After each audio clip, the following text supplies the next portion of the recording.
Friends, நம்ம இந்த வீடியோவில் பார்க்க போகிறது என்னென்னு பார்த்தீங்கன்னா, டிஎன்பிஎஸ்சி ப்ரீவியஸ் இயர் கொஷினில் கேட்ட ரீசனிங் கொஷின் தான் பார்க்க போகிறோம்.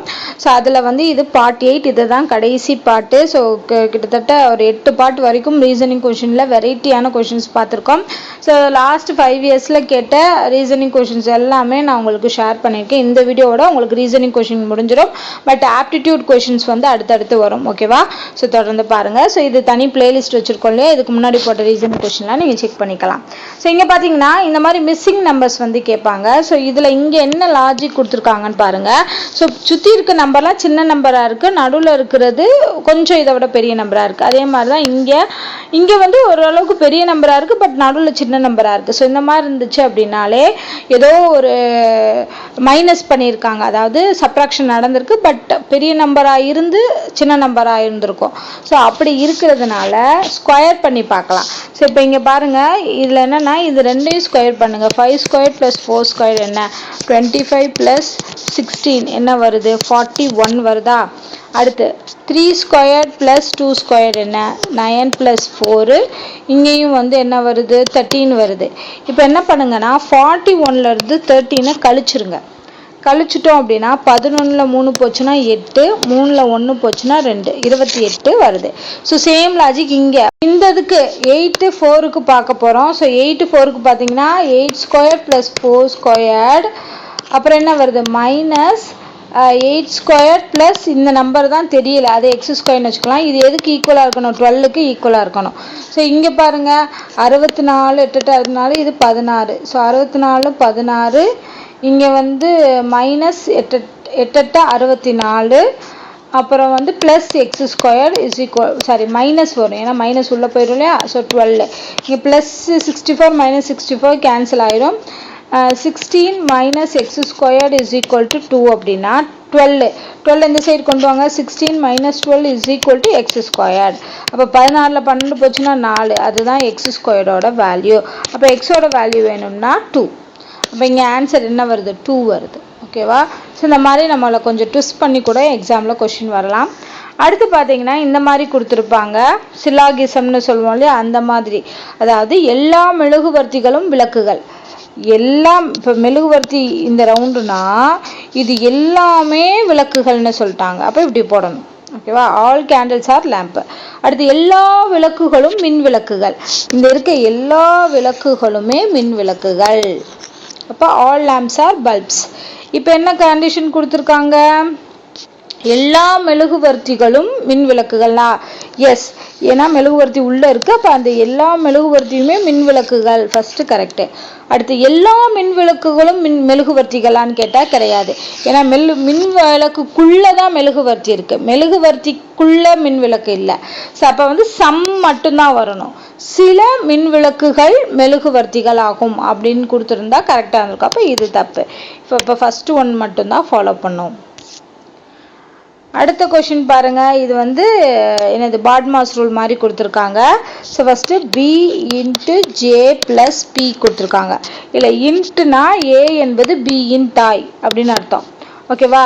அப்போ b என்பது j இன் தாய், jயோட அம்மா தான் b, இது வந்து அம்மா. அடுத்து ப்ளஸ்ன்னு என்ன அர்த்தம்னா a என்பது b இன் மகன். அப்போ என்ன அர்த்தம் ப்ளஸ்னா j என்பது p இன் மகன், j என்பது p இன் மகனா, இப்போ p வந்து உங்கள் அப்பாவாக இருக்கலாம், ஏன்னா அது ஆல்ரெடி அம்மான்னு சொல்லிட்டா இப்போ இது அப்பாவாக இருக்கலாம். அப்போ b யோட பையன்தான் j, இது வந்து பையன் மகன்னு சொன்னதுனால. ஸோ இது அம்மா, இது அப்பா, மகன். இப்போ p உடன் எவ்வாறு தொடர்புடையது, இந்த b வந்து p உடன் எவ்வாறு தொடர்புடையது அப்படின்னா ஹஸ்பண்ட் அண்ட் ஒய்ஃப். ஓகேவா?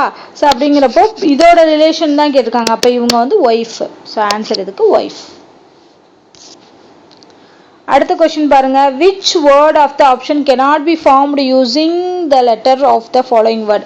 அதாவது இந்த எண்டோவர்ஸில் உள்ள வார்த்தைகளை வச்சு, எழுத்துக்களை வச்சு உருவாக்க முடியாத சொல்லியது. ஒன்றும் இல்லை, இதில் இருக்கக்கூடிய லெட்டர்ஸும் சேமாக இருக்கணும். அப்போ ரோஸ்ன்னு எடுத்துட்டோம்னா R இருக்குது, O இருக்குது, S இருக்குது, E இருக்குது. அப்போ இது உருவாக்கலாம். எண்டுனாலும் அதே மாதிரி தான், எண்டு இருக்குது, உருவாக்கலாம். டன்னு டி இருக்கா, எஸ் DONE எல்லாமே இருக்கா, ஆனால் இதில் ஓட்டு இல்லை, ஏன்னா டி இல்லையா, டி இல்லையா, எண்டோவர்ஸில் டீங்கிற லெட்டரே கிடையாது. அப்போ இதுதான் உருவாக்க முடியாது. ஸோ இதுதான் ஆன்சர். அடுத்து பார்த்தோம் அப்படின்னா ஒரு இமேஜ் கொடுத்துருக்காங்க. ஸோ இந்த இமேஜை ஃபில் பண்ண சொல்லியிருக்காங்க, அதாவது வாட்டர் இமேஜாக கன்வெர்ட் பண்ண சொல்லியிருக்காங்க. ஓகேவா? ஸோ வாட்டர் இமேஜ்னா வாட்டர் தண்ணி எப்பவுமே கீழே தான் இருக்கும். ஸோ அப்போ கீழே இருக்குன்னா என்ன அர்த்தம்? இந்த படத்தை அப்படியே தூக்கி கவுத்தி இப்படி போடுங்க. இப்படி இருக்க படம் இப்படி கீழே வரணும். அப்படின்னா என்ன ஆகும்? தலைகீழாக மாறும். அதாவது டாப் அண்ட் பாட்டம் வந்து மாறி வரும். ஸோ அப்போ மேலே இங்கே 2 கோடு இருக்குன்னா அது கீழே வந்துடும். இங்கே 3 3 6 கோடுனா அது மேலே வந்துடணும். ஸோ அப்போ இந்த ஆப்ஷன் தான். அதே மாதிரி இந்த நடுவில் இருக்க தாமரைப்பூ கீழே கவுந்த மாதிரி இருக்கணும். அப்போ இதுதான் கரெக்டு. நெக்ஸ்ட் கொஸ்டின் பாருங்கள். இது ஃபில் பண்ண சொல்லியிருக்காங்க. ஒன்றுமே இல்லை, இது இல்லை, ஒரு பேட்டர்ன் ஃபாலோ பண்ணியிருக்காங்க. அந்த பேட்டர்ன் நம்ம ஃபாலோ பண்ணணும். ஸோ இங்கே 2 இருக்கணும். அப்போ இங்கே வரும். அதே மாதிரி இங்கேயும் 1 வரும். அண்ட் நடுவில் பார்த்தீங்கன்னா ஒரு இது வரும். ஸோ இந்த மாதிரி இருக்கக்கூடிய ஆப்ஷன் எது? இதுதான். ஸோ இந்த மாதிரிலாம் கேட்டாங்கன்னா ரொம்ப ஈஸியாக நம்ம வந்து மார்க் வாங்கிடலாம். அடுத்து வந்து பார்த்தோன்னா கீழ்காணும் எண்கள் வேறுபட்ட எண் குழுவை எழுதுக. இதில் என்ன வேறுபட்டிருக்கு, என்ன டிஃப்ரெண்ட் ஆஃப் நம்பர் குரூப்ஸ் இருக்குன்னு பாருங்கள். ஸோ இதெல்லாமே ஒரே குரூப்பாக இருக்கான்னு செக் பண்ணுங்கள். என்ன டிஃப்ரென்ஸ் இருக்குன்னு பாருங்கள். ஸோ இதில் பார்த்தாலே ஒரு நம்பர்ஸ் கண்டுபிடிக்கலாம். இது எல்லாமே ப்ரைம் நம்பர்ஸாக இருக்கா? ஓகேவா? ஸோ இதில் எல்லாமே பார்த்தீங்கன்னா ப்ரைம் நம்பர்ஸாக இருக்குது. அதே மாதிரி இங்கேயும் பாருங்கள், எல்லாமே ப்ரைம் நம்பர். இங்கேயும் பார்த்தீங்கன்னா ப்ரைம் நம்பர். இப்போ இதில் மட்டும் 14ங்கிறது நான் ப்ரைம் நம்பர். ஸோ அப்போ டிஃப்ரெண்ட் குரூப்புங்கிறது இதுதான். ஓகே, அடுத்த கொஸ்டினும் பாருங்கள். இதே மாதிரி செட்டு வச்சு தான் கொடுத்துருக்காங்க. ஸோ இதே ஒரு செட்டு கொடுத்துருக்காங்க. இதே மாதிரி செட்டு வேறு எங்கே இருக்குது, சிமிலர் செட்டு எங்கே இருக்குதுன்னு கேட்டிருக்காங்க. ஃபஸ்ட்டு இதுக்கு என்ன மாதிரியான டிஃப்ரென்ஸில் கொடுத்துருக்காங்கன்னு பாருங்கள். இதை கழிச்சோம்னா 4 கிடைக்குது, இதை கழிச்சோம்னா 8 கிடைக்குது. அப்போ 4 8ங்கிற டிஃப்ரென்ஸில் இருக்கக்கூடிய நம்பர் எதுன்னு பாருங்கள். இப்போ இங்கே பார்த்தோம்னா 3 வருது, 3 நாளே தப்பு. அடுத்து இங்கே பாருங்கள் 8 வருது, இதுவும் தப்பு. இங்கே பார்த்தோம்னாலும் 9 வருது, அதுவும் தப்பு. ஸோ இங்கே டிஃப்ரென்ஸ் பார்த்தோம்னா 4 வருது. ஓகே, இதையும் செக் பண்ணி பார்க்கலாம். இங்கே 11 வருது, 60 71 11 வருது. அப்போ இது வராது. இங்கே செக் பண்ணி பாருங்கள் 4 வருது. 52க்கும் 44க்கும் இடையில 8 டிஃப்ரென்ஸ் வருது. அப்போ இதே பேட்டர்ன் தான் இங்கேயும் ஃபாலோ பண்ணியிருக்காங்க. சேம் செட்டு தான் இது. அடுத்த கொஸ்டின் பாருங்க. இது கொஞ்சம் வித்தியாசமான கொஸ்டினா இருக்கு.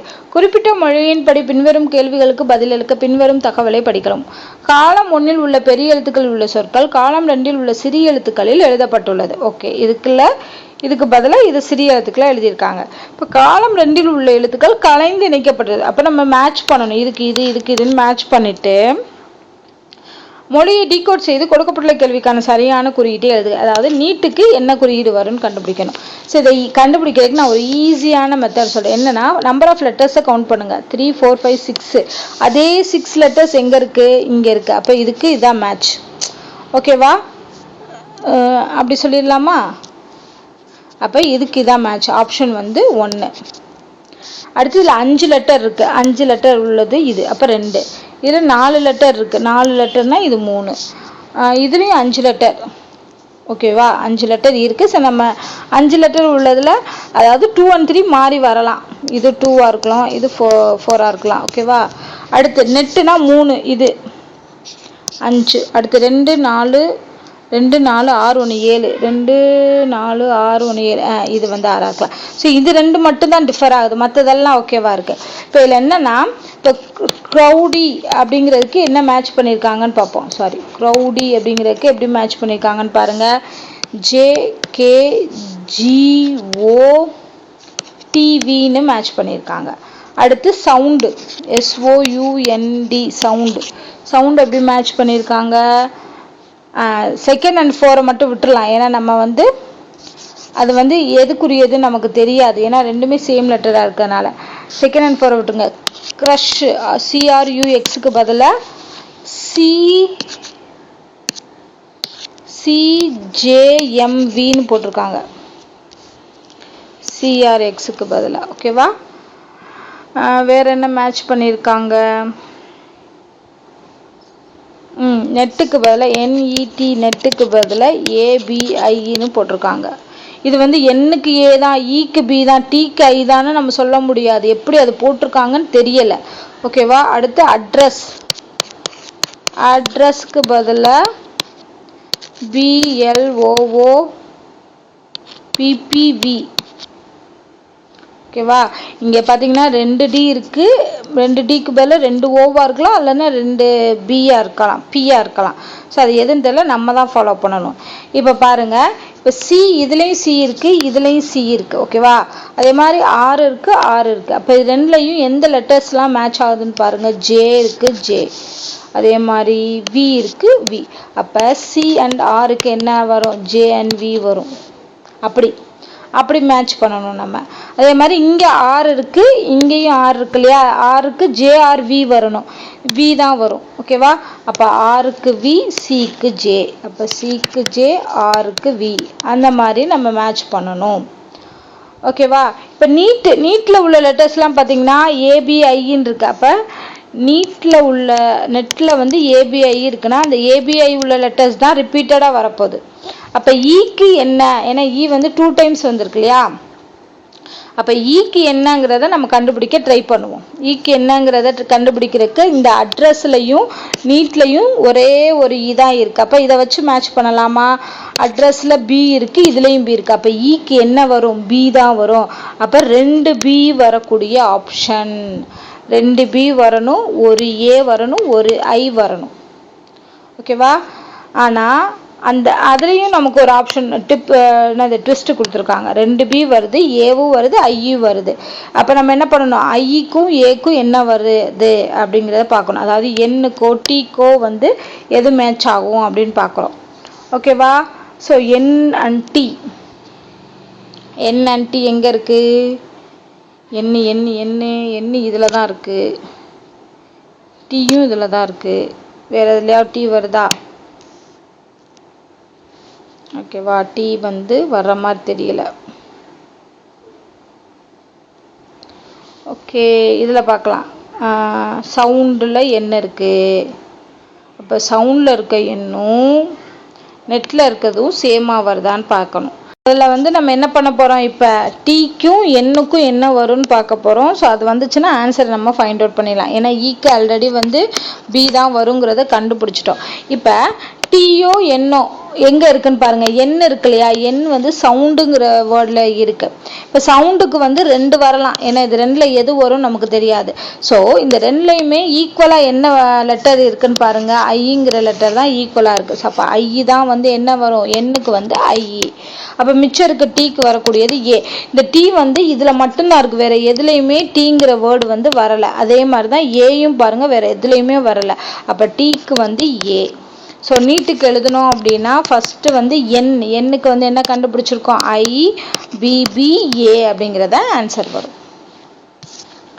அடுத்த கொஸ்டின் பாருங்கள். Total number of digits used in numbering the pages of a book having 366 pages. அதாவது 366 பேஜஸ் உள்ள ஒரு புத்தகத்தை நீங்கள் நம்பர் பண்ணுறதுக்கு எத்தனை டிஜிட்ஸ் யூஸ் பண்ணுவீங்கன்னு கேட்டிருக்காங்க. ஸோ மொத்தம் 366 பக்கம் இருக்குது அப்படின்னா அதில் எத்தனை டிஜிட்ஸ் யூஸ் பண்ணுவோம் அப்படின்னு கேட்டிருக்காங்க. ஸோ அப்போ டிஜிட்ஸ்னால் ஃபஸ்ட்டு சிங்கிள் டிஜிட் எவ்வளோ இருக்குன்னு பாருங்கள். 1 to 9 வரைக்கும் சிங்கிள் டிஜிட் இருக்கும். அப்போ எத்தனை டோட்டலாக 9 நம்பர்ஸ் வரும். அது இது 10லேருந்து 99 வரைக்கும், 10லேருந்து 99 வரைக்கும். இப்போ 11லேருந்து 99 வரைக்கும் 89 நம்பர் இருக்கும். அண்ட் 10ஐயும் சேர்த்தோம்னா 90. ஸோ 90 நம்பர் இருக்கும். இது 2 டிஜிட்னால என்ன பண்ணணும்? 2ஆல் மல்டிப்ளை பண்ணுறோம். ஸோ 180. இது 1 டிஜிட்னால 1ஆல் மல்டிப்ளை பண்ணுறோம் 9. அப்போ இதில் அப்போ 2 டிஜிட்ஸ் நம்பர் வந்து 150 நம்பர் வரும். இப்போ 3 டிஜிட்ஸ் பார்க்குறோம். 100லேருந்து எத்தனை பேஜ் வரைக்கும்? 36 பேஜ் வரைக்கும். ஸோ இதில் பார்த்தோம் அப்படின்னா எவ்வளோ வருது? 100 கழிச்சோம்னா 266 இருக்கும். அந்த 100ங்கிற நம்பர் ஒரு நம்பருங்கிறப்போ 267. ஸோ அப்போ இதில் டோட்டலாக 267 நம்பர் இருக்கும். இன்ட்டு 3 போட்டோம் அப்படின்னா 108. ஸோ 801 வருது. அப்போ டோட்டலாக ஆட் பண்ணுங்கள். 9, 180, 801. ஸோ 9 1 10, மிச்சம் இங்கே 1 9, இங்கே ஒரு 9. ஸோ 990 நம்பர்ஸ் யூஸ் பண்ணி நீங்கள் அந்த டிஜிட்ஸை யூஸ் பண்ணி இதுக்கு பேஜ் வந்து நீங்கள் ஃபில் பண்ணணும். ஓகேவா? ஸோ இந்த மாதிரி நீங்கள் பிரித்து எழுதுனா தான் இந்த மாதிரி சம்ம நீங்கள் பண்ண முடியும். அடுத்த கொஸ்டின் பாருங்கள். இடதுபுறத்திலிருந்து, அதாவது ஒரு சீரீஸ் கொடுத்துருக்காங்க. Which of the following is exactly in the middle of 9th from left end and 15th from right end in the above arrangement? அதாவது என்ன சொல்கிறாங்கன்னா, இடதுபுறத்துலேருந்து 9வது, இடதுபுறம்னா இதுலேருந்து 9வது இடம் 1 2 3 4 5 6 7 8 9. 7 தான் 9. அடுத்து வலதுபுறத்திலிருந்து 15வது. ஸோ 1 2 3 4 5 6 7 8 9 10 11 12 13 14 15 V வருது. இப்போ இது ரெண்டுக்கும் இடையில மத்தியில் அதாவது 7 5 $PLV. ஸோ இதில் சென்டர் வேல்யூ எது இருக்குன்னு பார்த்தீங்கன்னா டாலர் சிம்பிள் தான். ஸோ ஆன்சர் இதுக்கு டாலர். அவ்வளோதான், ரொம்ப ஈஸியாக வந்து ஆன்சர் ஃபைண்ட் அவுட் பண்ணியாச்சு. அடுத்து பார்த்தீங்கன்னா டைரக்ஷன்ஸ் வச்சு கொடுத்துருக்காங்க. ஸோ டைரக்ஷன்ஸ் வச்சு கொடுக்குறதெல்லாம் ரொம்ப ஈஸியாக பண்ணிக்கலாம். அதுக்கு ஃபஸ்ட்டு நம்ம என்ன பண்ணணும், கரெக்டான டைரக்ஷன்ஸ் வந்து எழுதணும். North, south, east, west.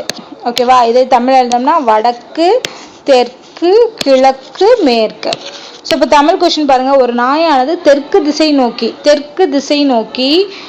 50 அடி தூரம் ஓடிய பிறகு. ஸோ வந்து ஒவ்வொரு டைரக்ஷனாக கொடுத்துருக்காங்க. நம்ம அந்த டைரக்ஷன் வழியே போகலாம்.